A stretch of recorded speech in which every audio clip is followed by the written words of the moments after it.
காலையில நல்ல பசியில இருக்கும்போது சுட சுட இட்லியோட கொதிக்க கொதிக்க டிஃபன் சாம்பார் ஊத்தி மேல கொஞ்சமா நெய் போட்டு சாப்பிட்டா அட்டகாசமா இருக்கும். அதுவும் ஹோட்டல் ஸ்டைல்ல டிஃபன் சாம்பார் எப்படி செய்யறதுன்னு பார்க்கலாமா? ஒரு கப் அளவுக்கு துவரம்பருப்பு எடுத்திருக்கேன். அதை வாஷ் பண்ணிட்டு மஞ்சத்தூள் போட்டு வேக வச்சு எடுத்து வச்சுக்கலாம். ஒரு பேன்ல 1 ஸ்பூன் அளவுக்கு கடலைப்பருப்பு, சீரகம், தனியா, 3 காஞ்ச மிளகாய் சேர்த்து ரோஸ்ட் பண்ணிக்கலாம்.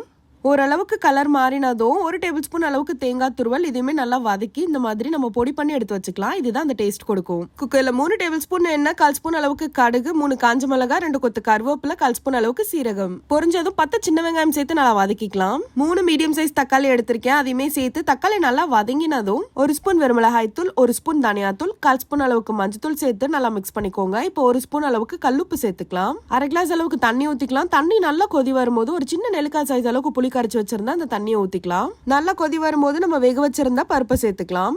நல்லா மிக்ஸ் பண்ணி விட்டுருங்க. இப்போ இதுக்கு மேல நம்ம 2 கிளாஸ் அளவுக்கு தண்ணி ஊத்திக்கலாம். உப்பு கரெக்டா இருக்கான்னு செக் பண்ணிக்கோங்க. நல்லா கொதி வரும்போது நம்ம ரெடி பண்ணி வச்சிருக்க பவுடர் சேர்த்துக்கலாம். கூடவே 1 டேபிள் ஸ்பூன் அளவுக்கு நெய் ஊத்திக்கலாம். நல்லா கொதி வரும்போது ஆஃப் பண்ணிட்டு கொத்தமல்லி சேர்த்துக்கலாம். நான் பருப்போடவே பெருங்காயம் சேர்த்துட்டு அதனாலதான் இப்ப ஆட் பண்ணல. அவ்வளவுதாங்க, ஒரு அருமையான hotel style tiffin sambar ready. நீங்களும் கண்டிப்பா ட்ரை பண்ணுங்க. மறக்காம நம்ம சேனலை சப்ஸ்கிரைப் பண்ணிக்கோங்க. பாய்.